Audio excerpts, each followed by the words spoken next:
से 10 रुपए खरीदेंगे। मान लो बाजार में 30 रुपए भाव है। नहीं, फिर आपके पास ऑप्शन है ना, आप एसडीएम से उनकी शिकायत कर सकते हैं। नहीं है, हाँ आखिरी चीज एसडीएम किसका है, मेरी सुनेगा। एसडीएम भी तो सरकार का नुमाइंदा है, उससे आगे कहीं जगह नहीं है। उससे आगे भी तो भाई कहीं जगह नहीं है कि एसडीएम तक मामला सुलझाओ, उससे आगे कुछ नहीं है। अब मान लो बाजार 30 रुपए हो गया, मेरा कॉन्ट्रैक्ट हुआ है 20 रुपए का, तो ये क्या कहेंगे कि देख पूरी एक दाना बाहर नहीं बेचेगा, सारी की सारी हम लेंगे। हाँ। अगर ज्यादा हो गई तो हमें उस तरफ दुखी करें, हमें तो इतने का कॉन्ट्रैक्ट किया था, वो बाकी की कहां बेच के आएंगे हम। कम रह गई तो पेनल्टी लगाएंगे। ये ऐसे जो इतना बड़ा पन्ना बनाएंगे, इतनी बड़ी बुक बनाएंगे, उसमें किसान को ये उलझा के रख देंगे भाई, इतना बुरा उलझा के रख देंगे उसको। कितने विद्वान हैं जो पढ़ पाएंगे इनकी शर्तें। और अब पहले एक चीज है सर, पूरा देश प्रधानमंत्री नरेंद्र मोदी पे भरोसा कर रहा है कि भाई उनसे अच्छा, उनसे सच्चा और खास तौर पे किसान हितैषी कोई नहीं है। आप लोगों को भरोसा क्यों नहीं हो पा रहा कि नरेंद्र मोदी ने अगर किया है तो सही किया होगा, सोच समझ के किया होगा? देखो भाई, ना तो किसी संगठन से जुड़ा हूं, ना पार्टी से जुड़ा हूं। जिसका दिल करता है उसका वोट डाल देता हूं बस। ना कोई किसान संगठन है, बतौर किसान खूब बकबक करता रहता हूं। लेकिन मैंने मेरी जिंदगी में महसूस किया है, क्योंकि उस वेव का हिस्सा मैं भी था, शायद ऐसा प्रधानमंत्री आया है इस देश का भला करेगा। जब यूपी की रैली में इन्होंने कहा प्रधानमंत्री जी ने कि जिस दिन सत्ता, दिल्ली की सत्ता संभालूंगा साथियों, स्वामीनाथन C2 फार्मूला लागू करूंगा, फसल का 1.5 दाम दूंगा, वो वहां पे उलझा के रख दिया।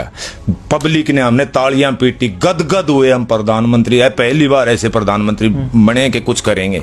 दूसरा जिस दिन दिल्ली के सिंहासन पर आसीन होऊंगा, पहली कलम से साबित रहेगा संपूर्ण कर्जा मुक्ति पूरे देश के किसान की। बड़े खुश हुए हम, बड़े खुश हुआ देश का किसान। तीसरा, इतना काला धन है इस देश का बाहर कि हर किसान और देशवासी के खाते में 15-15 लाख रुपए आएंगे। तब ये सोचा कि देवदूत बन के आया इस धरती के ऊपर। चौथा, इन्होंने कहा कि भाइयों 2 करोड़ रोजगार सालाना पैदा करूंगा। हमने सोचा कि ये 4 मुद्दे किसान के, बाकी तो इन्होंने पता नहीं क्या क्या स्मार्ट सिटी बनाऊंगा, रेल वो कौन सी रेल लिया हुआ था वो बेच दिया, बेच दी आड़ाली है। जो 4 किसान संबंधित जो बात थी उसका खातर नहीं सोचा था। ये शायद कोई अवतार अवतरित हुए हैं, कौन से देवता के हैं। लेकिन आज मैं एक बतौर किसान, क्योंकि इससे सरकार पर अवार्ड भी ले रखे मन पूरे नॉर्थ इंडिया, बतौर progressive farmer north India, Radhe Mohan ji का अवार्ड मेरे पास है, मुख्यमंत्री का जी का अवार्ड मेरे पास है, कृषि मंत्री धनखड़ जी का अवार्ड मेरे पास है, डीजी साहब का अवार्ड मेरे पास है। लेकिन मैं आज देश के किसान को ये बताना चाहता हूं, जहां तक मैंने महसूस किया, और भाई मन किसा बावड़ा जानो क्षाणा कि मन ने ये बताएं कि प्रधानमंत्री जितने भी आए, इतना झूठा प्रधानमंत्री को नहीं देखा, इतना झूठा प्रधानमंत्री कौन देखा। और उसकी नीचे की लॉबी, जब प्रधानमंत्री न्यू टुच की बजाय जी तो 10 है टुच की बजाओ से न्यू कोई सोचनिया नहीं, के लाओ से के करें से कट। आज हिंदुस्तान के किसान की हालत 2%, 2 कदम आगे नहीं चल पाया किसान देश का। लेकिन 2022 तक डबल आय होने वाली है, आपको पता है ना, और इसके लिए मतलब साल एक भर का टाइम बचा। देखो 2022 तक ये तो कन्फर्म है, आप आंकड़े निकाल के देख लो। मैं कांग्रेस की कभी भी ये नहीं कहता, लेकिन मैं 2014 पे अटका खड़ा हूं, क्योंकि इनके 30 लाख है।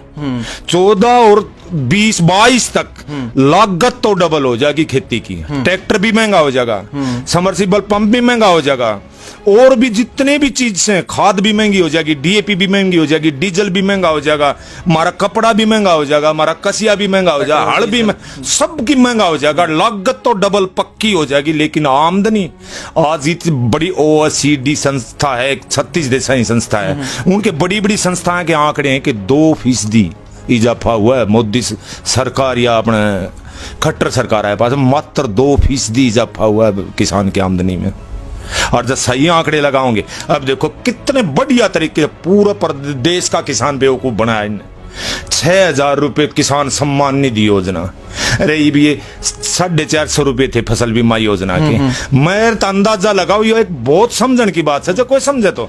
जब मेरे पास 3 किले कपास के हैं तो 1650 कर दिए ना, 33 से तो एक फसल, पूरी रब्बी नहीं, उसकी एक फसल, मात्र एक फसल, 3300 रुपये उड़े काट लिए, बताओ। और जो दूसरी फसल कपास की जो बीमा की किश्त है, प्रधानमंत्री फसल बीमा योजना, ये 3 गुना हो चुकी है। आपको शायद नहीं पता होगा, मुआवजा मिलता है सर किस चीज का? ये प्रधानमंत्री फसल बीमा योजना जो आप करवाते हैं, उसके जो पैसे कटते हैं। भाई कहीं भी सब्जी का तो प्रावधान ही नहीं है, बागवानी फसलों का तो ना तो बीमे का प्रावधान है, ना मुआवजे का प्रावधान है। कभी कभार एक आध बार मुआवजा, आप आंकड़े निकाल के देख लो, कंपनियों को फायदा कितना हुआ था, शायद 24,000 करोड़ रुपया कंपनियों को फायदा हुआ था। पढ़ दे रहा। पी साईनाथ हैं, एक किसान एक्टिविस्ट हैं और पत्रकार भी हैं। उनका ये आरोप था कि फसल बीमा योजना राफेल से भी बड़ा घोटाला है। ये हर साल होता है, हर सीजन में होता है असल में तो।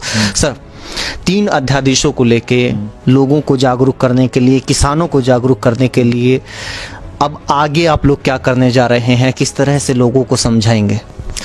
भाई हम तो जो भी यथासंभव कोशिश होगी, क्योंकि अब पीक पर आ गया है। मैं तो हर उस बात